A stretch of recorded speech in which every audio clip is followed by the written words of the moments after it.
San Antonio, Texas, 23 de agosto de 1943. En una ciudad bañada por el calor del verano, nació un niño que, décadas después, se convertiría en uno de los asesinos seriales más enigmáticos y brutales de la historia estadounidense. Su nombre era Rodrigo Jacques Alcala Buquor, pero el mundo lo conocería como Rodney Alcala, el asesino del juego de citas. Condenado por 7 asesinatos, sospechoso de hasta 130, Alcala no era el típico monstruo de las sombras. Era un hombre carismático, inteligente, con un coeficiente intelectual de genio, que estudió cine con Roman Polanski, trabajó como fotógrafo y hasta ganó un episodio de un programa de televisión mientras dejaba un reguero de cuerpos a su paso. En este primer capítulo de Escena del Crimen, vamos a retroceder a sus orígenes, una infancia marcada por el abandono, una mente brillante torcida por la enfermedad y los primeros crímenes que revelaron al depredador que llevaba dentro. Esta es la historia de cómo Rodney Alcala comenzó su camino hacia la infamia. Rodney Alcala nació en una familia mexicano-americana humilde. Su padre, Raúl Alcala Buquor, era un hombre trabajador pero distante. Su madre, Ana María Gutiérrez, una mujer devota que criaba a Rodney y a sus 3 hermanos. 2 hermanas. Y un hermano mayor, con esfuerzo y pocas expectativas. San Antonio en los 40 era un crisol de culturas, pero también un lugar duro para una familia inmigrante.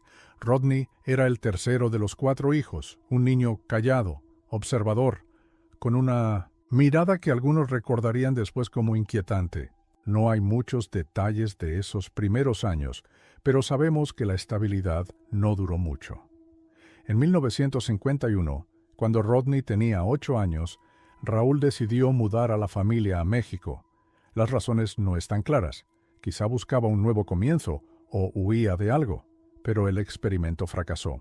3 años después, en 1954, Raúl abandonó a Ana María y a los niños, dejándolos en una situación precaria. Ana, sin recursos ni apoyo, tomó una decisión drástica: regresar a Estados Unidos.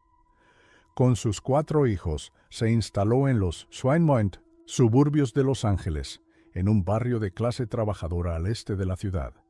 Rodney tenía 11 años y ese abandono paterno marcó un antes y un después. Algunos psicólogos que lo evaluaron después dirían que esa ruptura pudo haber plantado las semillas de su ira y su desprecio por los demás. Pero en ese momento, nadie lo vio venir. En Los Ángeles, Rodney era un chico promedio, al menos en el mental center, apariencia. Asistió a la escuela secundaria Cantwell Sacred Heart, una institución católica para varones, donde se destacó académicamente. Sus profesores lo recordarían como un estudiante brillante, con un coeficiente intelectual estimado en 105, muy por encima del promedio. Pero también era solitario. No formaba parte de los grupos populares, no jugaba deportes, no buscaba atención. Pasaba horas leyendo, dibujando, observando. Sus compañeros lo describían como raro, alguien que siempre parecía estar pensando en algo que no compartía. A los 17 años, en 1960, Rodney tomó una decisión que sorprendió a su madre. Se alistó en el ejército de Estados Unidos. Quizá buscaba escapar de casa, encontrar un propósito o simplemente probarse a sí mismo, pero el ejército no sería el refugio que esperaba. Ahí, el primer indicio de su verdadera naturaleza empezaría a emerger. Alcala ingresó al ejército en 1961 como un joven de 17 años, apenas salido de la secundaria. No fue enviado al frente. La guerra de Vietnam estaba en sus primeras etapas, sino que le asignaron un puesto administrativo como oficinista. Era un trabajo tranquilo: archivar documentos, manejar registros, mantener el orden en una base en Fort Bragg, Carolina del Norte, pero el ejército pronto notó algo extraño en él. Su oficial al mando lo describió como manipulador, vengativo e insubordinado. No era el típico rebelde que desafiaba órdenes gritando, era más sutil, alguien que sonreía mientras tramaba algo. En 1964, tras 3 años de servicio, ocurrió el primer quiebre visible. Rodney sufrió lo que los registros militares llamaron un ataque de nervios. Sin previo aviso, abandonó su puesto, se volvió AWOL, ausente sin permiso, y emprendió un viaje hitchhiking, autostop, desde Carolina del Norte hasta la casa de su madre en Los Ángeles. Cuando lo encontraron, estaba en el porche, tranquilo, como si nada hubiera pasado. Lo llevaron ante un psiquiatra militar, el doctor Samuel Epstein, quien lo evaluó durante días. El diagnóstico fue devastador: trastorno antisocial de la personalidad, con rasgos de narcisismo y una incapacidad patológica para empatizar. Epstein notó algo más. Rodney tenía un coeficiente intelectual excepcional, pero lo usaba para justificar sus acciones, no para reflexionar sobre ellas. El ejército no lo quiso de vuelta. En julio de 1964, a los 21 años, Rodney fue dado de baja por razones médicas.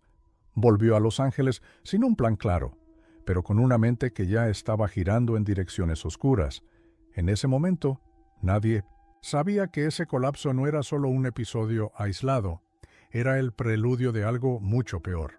Ana María intentó ayudarlo, lo acogió en casa, pero Rodney ya no era el chico que ella recordaba. Pasaba días encerrado en su cuarto, leyendo sobre filosofía, arte y, según algunos, libros sobre crímenes y psicología. Estaba buscando algo, y pronto lo encontraría. De vuelta en Los Ángeles, Rodney decidió retomar su vida. 1965 se inscribió en la Universidad de California, Los Ángeles, UCLA, en la Escuela de Artes y Arquitectura. Era la época dorada de la contracultura, hippies, drogas, libertad sexual y un aire de rebelión que impregnaba todo. Rodney encajaba a su manera. Era alto, atractivo, con pelo oscuro y rizado y una sonrisa que podía ser encantadora cuando quería. Estudiaba bellas artes, con un enfoque en fotografía, y sus profesores lo elogiaban por su talento. Decían que tenía un ojo único, una ironía que cobraría un significado macabro años después. En UCLA, Rodney empezó a construir una fachada. Se mezclaba con los estudiantes, asistía a fiestas, experimentaba con marihuana y LSD, algo común en ese ambiente. Pero no era un hippie de corazón. Mientras otros buscaban paz y amor, él observaba, calculaba. Algunos compañeros recordarían que siempre llevaba una cámara, un equipo Nikon que usaba para fotografiar a chicas en el campus. Era su gancho, dijo una excompañera años después. Les decía que era un fotógrafo profesional, que podía hacerlas famosas. Muchas posaban para él, confiadas, sin saber que estaban frente a un depredador en formación. En 1968, Rodney se graduó con honores. Tenía 25 años y un título que lo hacía parecer un hombre con futuro. Pero ese mismo año decidió dar un paso más audaz. Se mudó a Nueva York y se inscribió en la Universidad de Nueva York, en Joe, para estudiar cine. Allí tuvo un mentor de lujo, Roman Polanski, el director de Rosemary's Baby, quien impartía clases en la escuela de cine. Polanski nunca sospechó nada raro en Rodney. Lo veía como un estudiante talentoso, reservado, con ideas interesantes sobre el arte. Pero mientras Rodney aprendía a manejar cámaras y contar historias, otra parte de él estaba despertando. Nueva York sería el escenario de su primer crimen conocido, y el mundo estaba a punto de descubrir de qué era capaz. El 25 de septiembre de 1968, Rodney Alcala cometió su primer ataque documentado. Había vuelto a Los Ángeles tras un breve paso por Nueva York y vivía en un apartamento en The Long Prairie Avenue, en el corazón de Hollywood. Ese día, una niña de 8 años, llamada Tali Shapiro, caminaba hacia la escuela primaria en Sunset Boulevard. Era una mañana soleada, típica de California, y Tali, con su uniforme escolar y una sonrisa tímida, no tenía razones para sospechar de nadie. Pero Rodney la vio. Conducía su auto, un Ford Falcon azul. Cuando se detuvo junto a ella, bajó la ventanilla y le habló con voz suave. «Hola, pequeña. ¿Necesitas que te lleve? Conozco a tus papás». Tali dudó, pero Rodney insistió usando ese encanto que había perfeccionado. Ella subió al auto y él la llevó directo a su apartamento. Una vez adentro, cerró la puerta con llave. Lo que pasó después fue un horror que Tali apenas sobrevivió para contar. Rodney la golpeó en la cabeza con una barra de acero, la violó y la dejó en un charco de sangre en el suelo. Pensó que estaba muerta, pero el destino intervino. Donald Haynes, un automovilista que pasaba por ahí, vio a Rodney llevar a Tali al edificio, y algo le olió mal. Anotó la matrícula y llamó a la policía desde una cabina. Cuando los oficiales llegaron, golpearon la puerta. Rodney, en pánico, escapó por una ventana trasera, dejando a Tali atrás. Los policías entraron y encontraron a la niña aún viva, pero apenas. Tenía el cráneo fracturado, estaba inconsciente, y la escena era un caos de sangre y muebles volcados. La llevaron de urgencia al hospital, donde los médicos lucharon por salvarla. Milagrosamente, sobrevivió, aunque con secuelas físicas y emocionales que la marcarían de por vida. La policía identificó a Rodney como el sospechoso gracias al auto y al testimonio de Haynes. Registraron su apartamento y encontraron sangre, la barra de acero y fotos Polaroid de otras chicas, algunas en poses extrañas, pero Rodney ya estaba prófugo. Usando su inteligencia, huyó a la costa este, dejando atrás su primera víctima conocida y un caso que pronto lo pondría en la mira del FBI. Tali Shapiro fue el comienzo, el primer destello de la máquina de matar que los detectives describirían después. Tras escapar de Los Ángeles, Rodney Alcala se reinventó. En 1970 llegó a Nueva York y se inscribió en NHIU bajo el alias John Berger. Era un truco simple, pero efectivo. Cambió su nombre, se cortó el pelo y se mezcló entre los estudiantes de cine. Polanski ya no estaba en la ciudad. Había vuelto a Europa tras el asesinato de Sharon Tate en 1969, pero Rodney seguía perfeccionando su arte. Alquiló un apartamento en Manhattan y empezó a trabajar como fotógrafo freelance, usando su cámara para acercarse a mujeres jóvenes. El 12 de junio de 1971, Rodney cometió su segundo crimen conocido. Cornelia Michelle Creeley era una azafata de 23 años que trabajaba para Trans World Airlines. Vivía en un apartamento en la calle 83 Este, en el Upper East Side, un barrio de clase media alta. Era guapa, con pelo castaño y una sonrisa fácil, y había conocido a Rodney en un bar unas semanas antes. Él le dijo que era fotógrafo, que podía hacerle unas fotos para su portafolio. Cornelia, confiada, lo invitó a su casa esa noche. Lo que pasó en ese apartamento fue brutal. Rodney la violó y la estranguló con su propio cinturón. No se conformó con matarla rápido. Los forenses dirían después que la asfixió hasta que perdió el conocimiento. La dejó revivir y repitió el proceso varias veces antes de terminar con ella. Era su firma, un juego sádico de poder y control. Cuando terminó, dejó el cuerpo en el suelo, cerró la puerta y se fue como si nada. El cadáver de Cornelia fue encontrado días después, el 15 de junio, por su novio, que entró con una llave extra tras no tener noticias de ella. La escena era devastadora. Cornelia estaba desnuda, con marcas de mordidas en el pecho y el cinturón aún alrededor de su cuello. La policía investigó, pero no había huellas claras ni testigos. El caso quedó frío durante décadas. Rodney, mientras tanto, seguía libre, moviéndose entre Nueva York y New Hampshire, donde pronto conseguiría un trabajo que lo pondría otra vez en el radar. En el verano de 1971, Rodney tomó un trabajo como consejero en un campamento de artes para niñas en New Hampshire. Usaba el alias John Burger, una leve variación de su nombre falso, y se presentaba como un artista bohemio. Enseñaba dibujo y fotografía a niñas de entre 8 y 14 años y nadie sospechaba de él. Pero su pasado lo alcanzó. El FBI había puesto a Rodney en su lista de los 10 más buscados tras el ataque a Tali Shapiro. Su foto, tomada de su expediente militar, circulaba en oficinas de correos y estaciones de policía.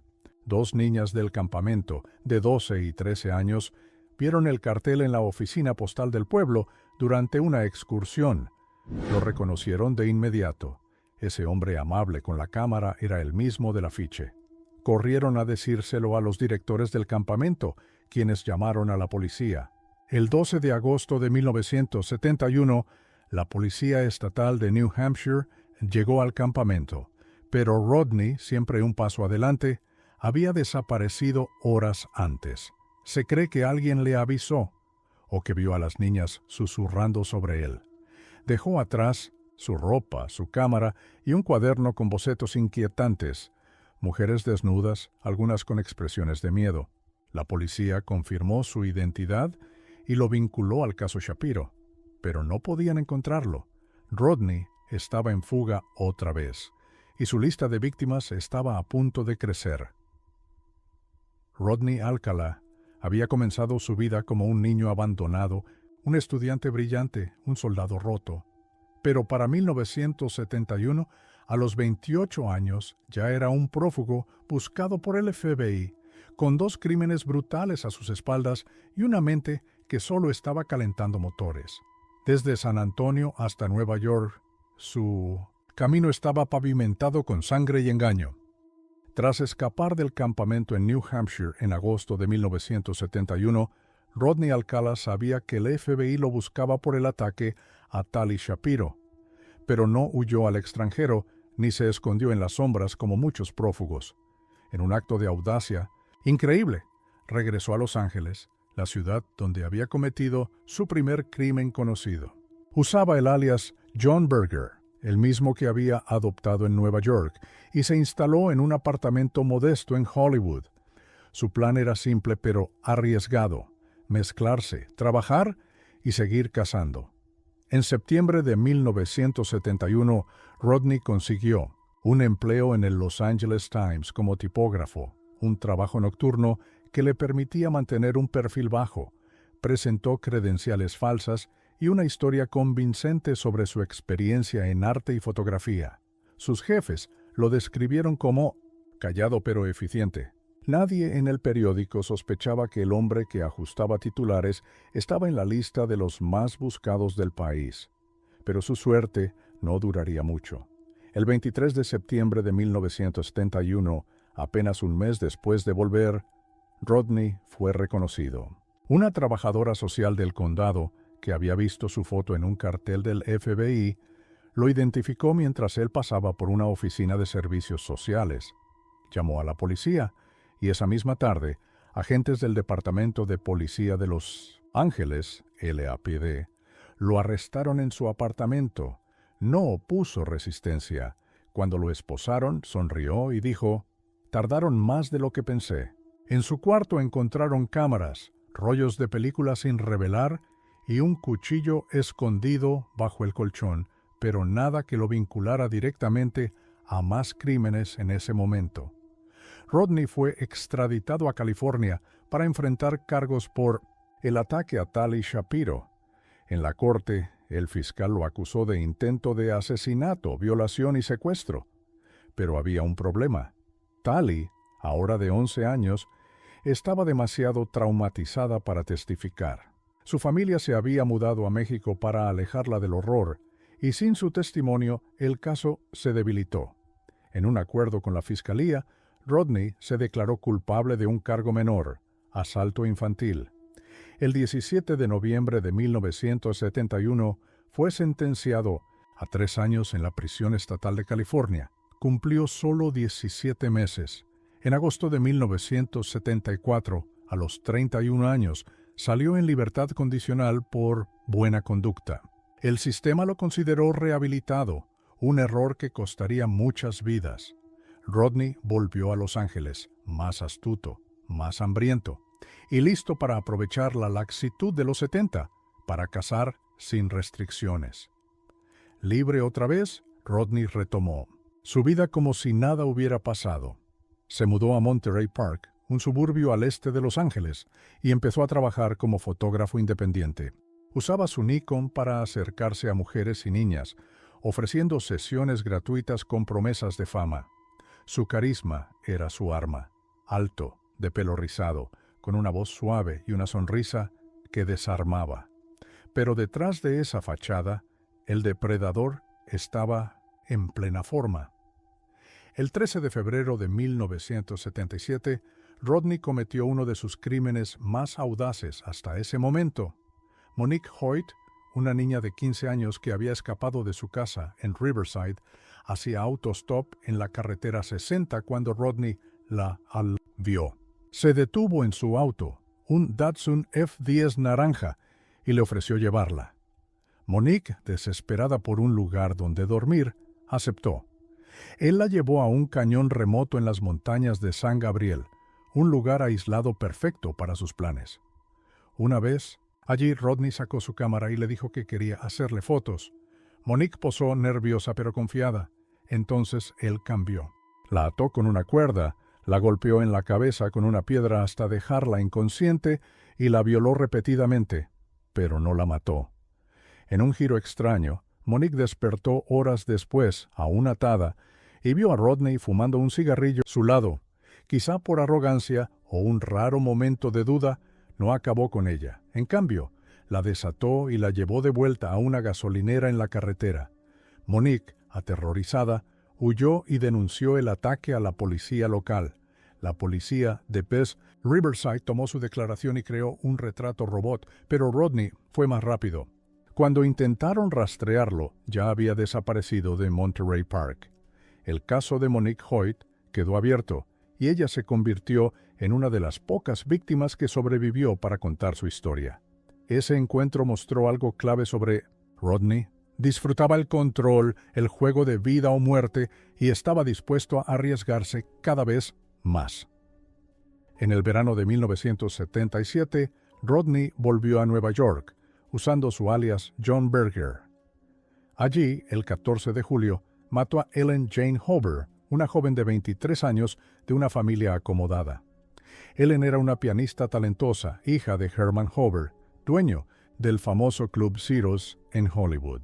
Rodney la conoció en Manhattan, probablemente en un bar o un evento social, y la convenció de salir con él.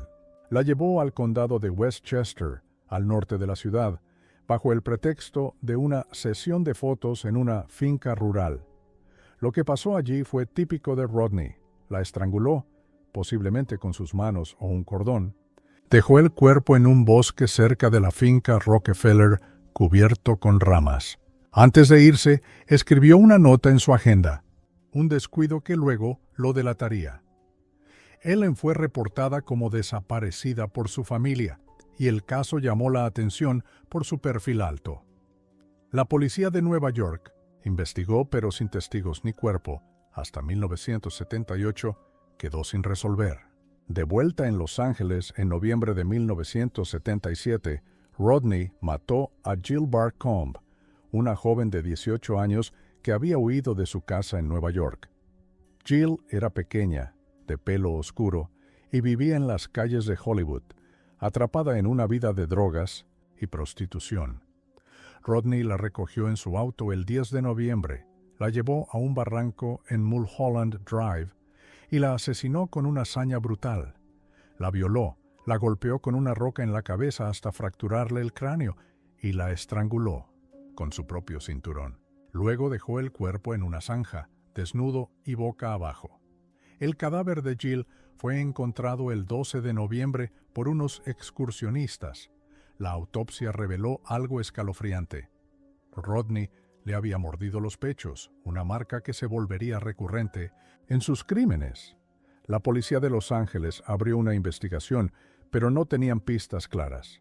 Jill fue registrada como víctima de un asesino desconocido, mientras Rodney seguía libre, moviéndose entre Nueva York y California, como un fantasma.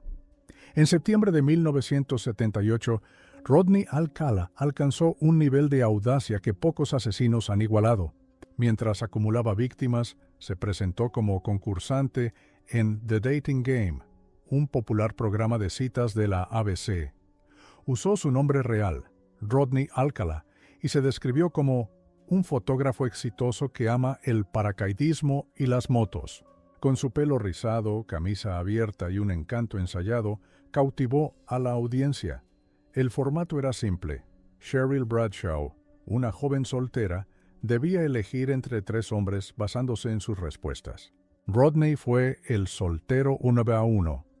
Cuando Cheryl le preguntó qué era lo mejor de él, respondió con una risita: «Soy un plátano maduro, solo tenés que pelarme para llegar a lo bueno». La audiencia rió y Cheryl lo eligió como ganador. El premio era una cita pagada por el programa, pero Cheryl nunca fue. Tras bambalinas, le dijo a los productores que Rodney le dio malas vibras. Esa intuición le salvó la vida. Lo que nadie sabía era que Rodney ya había matado al menos a 4 mujeres para entonces: Tally, Cornelia, Ellen, Jill, y estaba en plena cacería. Su aparición en televisión, emitida el 13 de septiembre de 1978, fue un acto de arrogancia pura. El programa no investigaba antecedentes. Si lo hubieran hecho, habrían descubierto que estaba en libertad condicional y era sospechoso de múltiples crímenes. Rodney salió del estudio con una sonrisa, mientras Cheryl, sin saberlo, esquivó una bala mortal. 2 meses después de The Dating Game, el 16 de diciembre de 1978, Rodney mató a Georgia Wicksted, una enfermera de 27 años que vivía en Malibu. Georgia era rubia, de ojos azules, y trabajaba en el hospital UCLA. Rodney la conoció en un bar en Santa Mónica, donde ella celebraba con amigas. La convenció de ir a su casa en Studio City para tomar una copa. En el apartamento, Rodney desató su furia. La violó, la golpeó con un martillo en la cabeza, fracturándole el cráneo, y la estranguló con una media de nylon. No, se detuvo ahí, le mordió los pechos y dejó el cuerpo desnudo en la cama, con las piernas abiertas en una pose grotesca. El cadáver fue encontrado al día siguiente por una amiga que pasó a buscarla. La policía de Malibú llegó y notó algo extraño. Faltaba un cuchillo de cocina y había signos de limpieza parcial. Rodney estaba refinando su método. El 27 de junio de 1979, Rodney mató a Charlotte Lynn Lamb, una secretaria legal de 31 años que vivía en Santa Mónica. Charlotte era alta, de pelo castaño, y había salido a lavar ropa en un lavadero público cerca de su apartamento. Rodney la abordó allí, la llevó a su auto con una excusa, quizá otra sesión de fotos, y la trasladó a un edificio vacío. En Culver City, allí la violó, la golpeó con una barra de hierro y la estranguló con el cordón de su zapato. Como con Georgia, le mordió los pechos y dejó el cuerpo en una posición humillante, esta vez en un armario del edificio. Charlotte fue encontrada el 29 de junio por un trabajador de mantenimiento.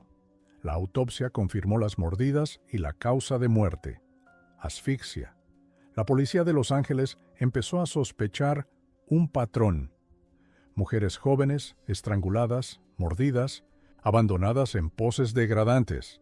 Pero aún no tenían un nombre. Rodney, mientras tanto, seguía cazando, confiado en que su inteligencia lo mantendría fuera del radar. El 20 de junio de 1979, Rodney cometió el crimen que finalmente lo atraparía. Robin Samsoe, una niña de 12 años de Huntington Beach, era una rubia de ojos brillantes que amaba bailar ballet. Ese día, pedaleaba en su bicicleta hacia una clase cuando Rodney la vio. Estaba en la playa, cámara en mano, buscando víctimas. Se acercó a Robin y a su amiga Bridget Wilbert, de 13 años, y les ofreció tomarles fotos. Las niñas, emocionadas, posaron en la arena. Luego, Rodney se fue, pero volvió más tarde. Robin se separó de Bridget para devolver la bicicleta a una vecina antes de su clase. Rodney la interceptó en un callejón cerca de la calle Gothard. La secuestró, la llevó a las montañas de Santa Ana y la asesinó. La violó, la golpeó en la cabeza con una roca y la estranguló. Dejó el cuerpo en un barranco cubierto de maleza, pero esta vez no fue tan cuidadoso. Bridget dio una descripción a la policía. Hombre de pelo rizado con una Nikon, conduciendo un Datsun naranja. El cuerpo de Robin fue encontrado el 2 de julio por guardabosques en avanzado estado de descomposición. La autopsia no pudo confirmar violación por el deterioro, pero las heridas en la cabeza y el cuello eran claras. La policía de Huntington Beach lanzó una cacería masiva, y el retrato robot circuló en los medios. El 24 de julio de 1979, el oficial de libertad condicional de Rodney, alertado por la descripción, lo señaló como sospechoso. Ese día, la policía allanó la casa de su madre en Monterey Park, donde vivía. Encontraron cámaras, fotos de cientos de mujeres y niñas, incluyendo a Robin y Bridget, y un recibo de un locker en Seattle. Rodney fue arrestado sin resistencia, con esa misma sonrisa que había usado en The Dating Game. Rodney Alcala había danzado entre la vida y la muerte durante años, matando con una mezcla de encanto y brutalidad. Desde su regreso a California hasta el asesinato de Robin Samsoe, dejó al menos 7 víctimas confirmadas y muchas más sospechosas. El 24 de julio de 1979, la policía de Huntington Beach irrumpió en la casa de Ana María Alcalá en Monterey Park, donde Rodney vivía tras su última liberación condicional. Habían recibido una pista clave: el oficial de libertad condicional de Rodney, alertado por el retrato robot del asesino de Robin Samsoe, lo identificó como un posible sospechoso. Con una orden en mano, los detectives entraron y encontraron un tesoro de evidencia que cambiaría el caso para siempre. En el garaje hallaron cámaras Nikon, rollos de películas sin revelar, y un joyero con aretes que luego se vincularían a Robin. En su cuarto había un recibo de un locker de almacenamiento en Seattle, fechado semanas antes del asesinato. Pero lo más inquietante fue una colección de cientos de fotos, mujeres y niñas, algunas posando sonrientes, otras en actitudes extrañas, muchas desconocidas. Entre ellas estaban las imágenes de Robin y Bridget Wilbert tomadas en la playa el día del secuestro. Los detectives supieron de inmediato que no enfrentaban a un asesino común, estaban ante alguien que documentaba su cacería. Rodney fue arrestado en la casa sin resistencia. Cuando lo esposaron, dijo con calma: «Sabía que vendrían tarde o temprano». Lo llevaron a la comisaría de Huntington Beach, donde confesó el secuestro de Robin, pero negó haberla matado. «Solo la dejé ir», mintió, con esa sonrisa que había usado para engañar a tantas. Los detectives no le creyeron. El cuerpo de Robin, encontrado el 2 de julio en las montañas de Santa Ana, mostraba signos de violación y estrangulamiento, y las fotos en su posesión eran prueba suficiente para acusarlo. Mientras Rodney estaba detenido, la policía viajó a Seattle para abrir el locker. Lo que encontraron fue escalofriante: más fotos, ropa de mujer, joyas, incluyendo un collar que luego se vincularía a Charlotte Lamb, y negativos que sugerían un archivo mucho más grande. La investigación se amplió rápidamente. El Departamento de Policía de Los Ángeles, LAPD, la Policía de Nueva York y el FBI se unieron para conectar a Rodney con otros casos sin resolver. Su arresto no era el fin, era el comienzo de desentrañar una red de crímenes que abarcaba años y estados. El primer juicio de Rodney Alcala comenzó el 25 de febrero de 1980 en el Tribunal Superior de Orange County, California, presidido por el juez Philip Schwab.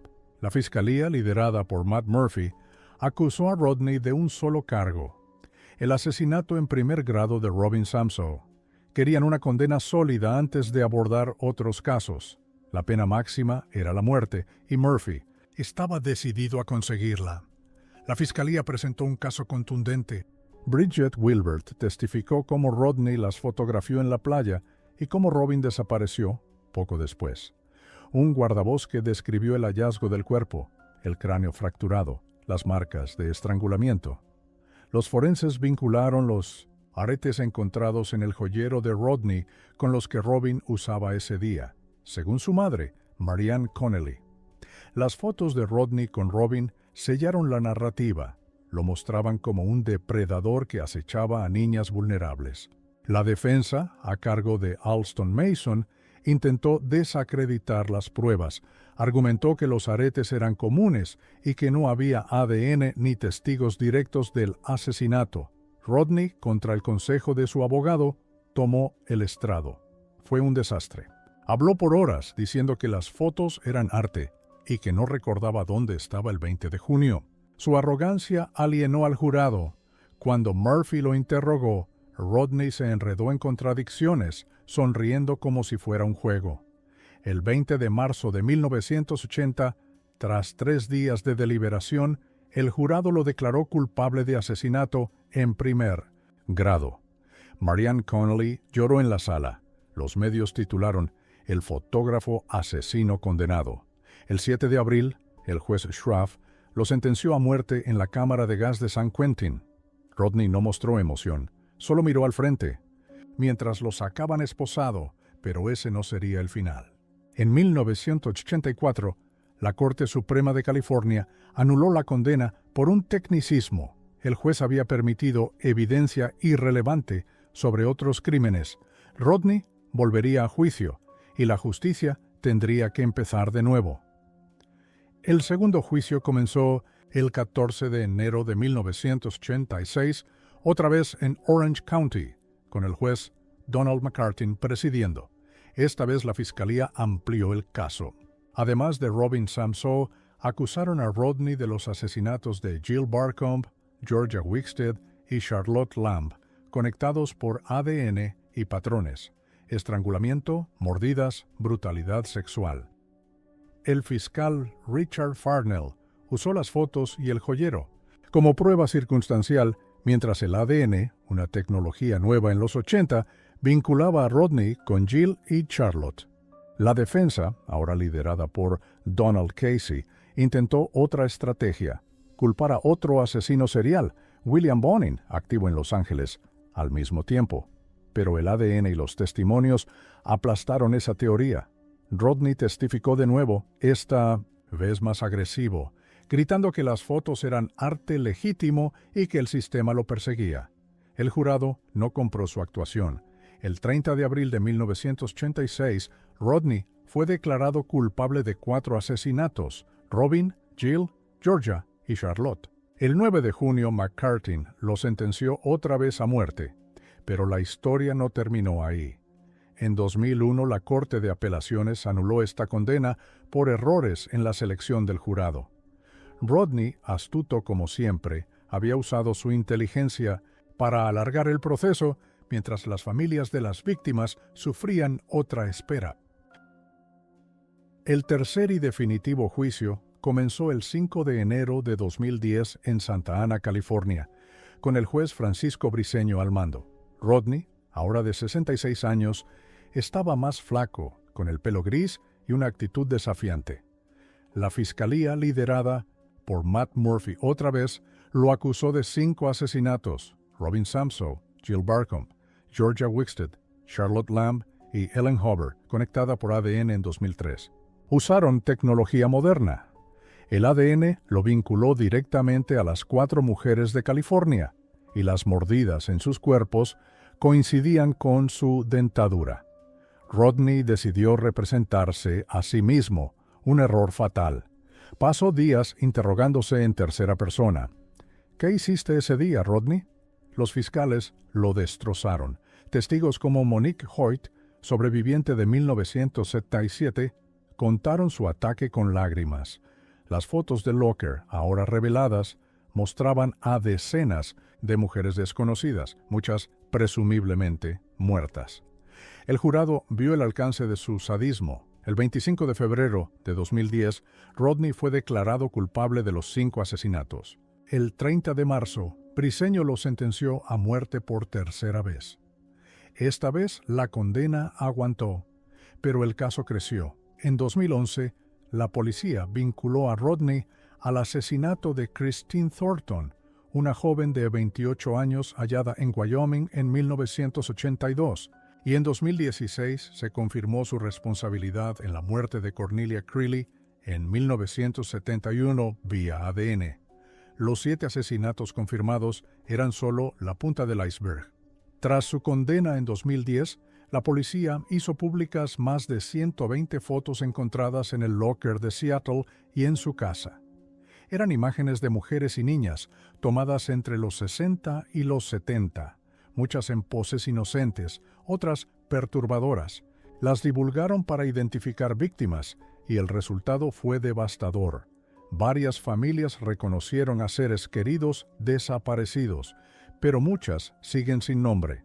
Los detectives estiman que Rodney pudo haber matado entre 50 y 130 personas, basados en su movilidad, las fotos y casos sin resolver en California, Nueva York, Washington y Wyoming.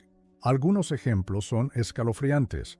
Una foto mostraba a una joven embarazada identificada como Christine Thornton, asesinada en 1977. Otra de una chica rubia en una playa sigue sin identificar. Rodney nunca confesó más allá de los 7 casos confirmados, llevando sus secretos a la tumba. Los criminólogos lo consideran un asesino oportunista, alguien que mataba cuando la ocasión se presentaba, lo que hace imposible saber su verdadero alcance. Tras su tercera condena, Rodney fue enviado a la prisión estatal de San Quentin en el corredor de la muerte. Llegó en abril de 2010 a los 66 años y pasó sus días en una celda de 4 o 9 pies. Los guardias lo describían como un recluso, arrogante pero tranquilo, que leía libros de derecho y escribía cartas a abogados para apelar. En entrevistas como una en 2012 con 48 Hours, insistió en su inocencia diciendo: «Soy un artista, no un monstruo». Pero su salud se deterioró rápido. En 2013 le diagnosticaron demencia, probablemente Alzheimer, y su memoria empezó a fallar. Ya no podía manipular como antes. En 2019 lo trasladaron a la prisión estatal de Corcoran por razones médicas. Allí, el 24 de julio de 2021, a los 77 años, Rodney Alcala murió de causas naturales en el hospital de la prisión. Su muerte fue anunciada sin fanfarria, cerrando un capítulo que había durado más de 40 años. Rodney Alcala dejó de matar el 24 de julio de 1979, pero su historia resonó por décadas. Sus juicios expusieron a un asesino que usó su inteligencia y encanto para cazar sin piedad. Y su muerte en 2021 cerró un caso que dejó más preguntas que respuestas. 7 víctimas confirmadas, decenas de sospechas y un archivo de fotos que aún guarda secretos. Esta serie ha sido un viaje por la vida de un hombre que desafió todas las etiquetas. No era un lobo solitario ni un psicópata. Obvio, era un depredador camuflado en la sociedad, un concursante de televisión que mataba entre risas. Desde San Antonio hasta San Quentin, Rodney Alcala es un recordatorio de cómo el mal puede esconderse a plena vista. Gracias por acompañarnos en esta historia. Si llegaste hasta aquí, deja tu like, compartí este video y suscríbete a Escena del Crimen. Activa la campanita porque siempre hay más crímenes por explorar. Esto fue el fin del asesino del juego de citas, pero en este canal la escena nunca termina.